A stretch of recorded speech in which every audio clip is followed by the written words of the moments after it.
नए गठबंधन में आने के बाद बदले बदले से चौधरी साहब नजर आते हैं।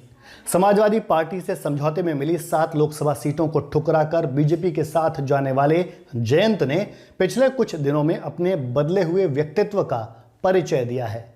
अब इसे सपाइयों से दूरी का नतीजा कहें या बीजेपी से नजदीकी का असर, लेकिन जयंत चौधरी के हाव भाव, बर्ताव, बोलचाल के तरीके और यहां तक कि सोच में भी बदलाव साफ दिखाई दे रहा है।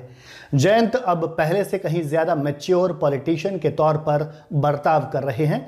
जब जयंत सपा के साथ थे तब का उनका चवन्नी टाइप बयान पिछले कुछ दिनों में काफी चर्चा में था, लेकिन अब उनके बयान सोचे समझे और संतुलित दिखाई दे रहे हैं।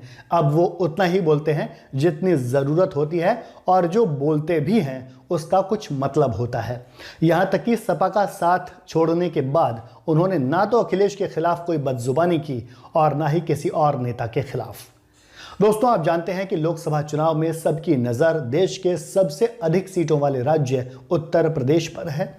बीजेपी ने भी पश्चिमी उत्तर प्रदेश में अपनी पकड़ और मजबूत करने के लिए जयंत की पार्टी राष्ट्रीय लोकदल के साथ समझौता किया है। हालांकि यह समझौता तभी तय हो गया था जब केंद्र सरकार ने चौधरी चरण सिंह को भारत रत्न देने का ऐलान किया था, लेकिन दोनों दलों के बीच सीटों का बंटवारा सोमवार यानी 4 मार्च को हुआ। चौधरी चरण सिंह को भारत रत्न के ऐलान और सीटों के बंटवारे के बीच कई दिन बीत चुके थे, लेकिन जयंत चौधरी ने एक भी बयान ऐसा नहीं दिया जिससे दोनों दलों के बीच बात बिगड़े या कोई खटास आए। इसके उलट एनडीए की घटक सुभाषपा यानी सुहेलदेव भारतीय समाज पार्टी के नेता ओम प्रकाश राजभर बीजेपी एनडीए गठबंधन, सीट बंटवारे और मंत्री पद को लेकर लगातार बयानबाजी करते रहे। जहां यूपी में आरएलडी से एक विधायक को मंत्री बनाया गया है, वहीं सुभाषपा से भी एक विधायक ओम प्रकाश राजभर को मंत्री बनाया गया है।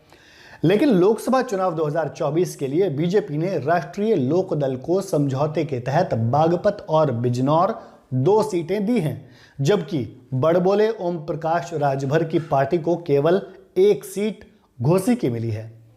इसके अलावा बीजेपी ने जयंत की पार्टी को विधान परिषद में 1 सीट देने पर सहमति दी है, जबकि अभी सुभाषपा के लिए ऐसी कोई खबर नहीं आई है। इससे पता चलता है कि राजभर के बाद एनडीए में आने के बावजूद जयंत बीजेपी से अपने नेताओं के लिए ज्यादा सीट और ज्यादा पद पाने में कामयाब रहे हैं। इसके पीछे भी जयंत का सौम्य बर्ताव और उनकी राजनीतिक गंभीरता ही काम आई है।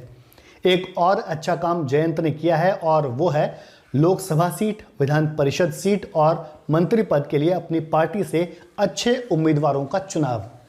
सबसे पहले तो उन्होंने खुद को और अपने परिवार को लोकसभा चुनाव और मंत्री पद से दूर कर लिया। जयंत चौधरी की अध्यक्षता वाली आरएलडी ने सोमवार को बागपत से राजकुमार सांगवान की उम्मीदवारी की घोषणा की। कई दशकों के बाद यह पहली बार होगा जब चौधरी चरण सिंह परिवार का कोई भी सदस्य लोकसभा चुनाव नहीं लड़ेगा। यह फैसला करके जयंत ने परिवारवाद के नाम पर कांग्रेस और सपा को आईना दिखाने का काम भी किया है। यह फैसला इसलिए भी महत्वपूर्ण है क्योंकि बीजेपी लगातार परिवारवाद को लेकर विपक्ष पर हमलावर बनी हुई है। जयंत ने अपना दूसरा लोकसभा टिकट भी अपने ही पुराने कार्यकर्ता चंदन चौहान को दिया है। इसके अलावा रालोद ने एमएलसी चुनाव के लिए योगेश चौधरी को उम्मीदवार बनाया है, जबकि यूपी सरकार में मंत्री पद के लिए जयंत चौधरी ने पुरकाजी से अपने दलित विधायक अनिल कुमार का नाम आगे किया। मंत्री बनने के बाद रालोद विधायक अनिल कुमार ने कहा कि यह सिर्फ उनके लिए नहीं बल्कि दलित समाज के लिए, उनसे जुड़े तमाम लोगों के लिए, समाज के लिए, रिश्तेदारों के लिए बहुत बड़ा पल है, खुशी का पल है। जिन कार्यकर्ताओं ने उन्हें यहां तक पहुंचाया उनकी सेवा अनिल कुमार की प्राथमिकता में रहेगी। अनिल कुमार ने कहा कि उनके मंत्री बनने से रालोद के सभी 9 विधायक खुश हैं। एनडीए में 2 सीटों के सवाल पर यूपी के मंत्री अनिल कुमार ने कहा कि ये बात 2 या 8 सीटों की नहीं है, ये नेतृत्व का फैसला है। उनका दल पश्चिमी यूपी का मजबूत दल है, वो बीजेपी से जुड़े हैं। इससे बीजेपी और रालोद दोनों को मजबूती मिलेगी, कार्यकर्ताओं को भी मजबूती मिलेगी। यानी एनडीए में आने के बाद जयंत चौधरी ने हर वो काम किया है जिस पर ना तो सवाल उठाया जा सकता है और ना ही उसकी आलोचना की जा सकती है। इन फैसलों और नई इमेज के साथ जब जयंत चौधरी लोकसभा चुनाव में जाएंगे तो यकीनन उन्हें पिछली बार से ज्यादा सफलता मिलने की उम्मीद है।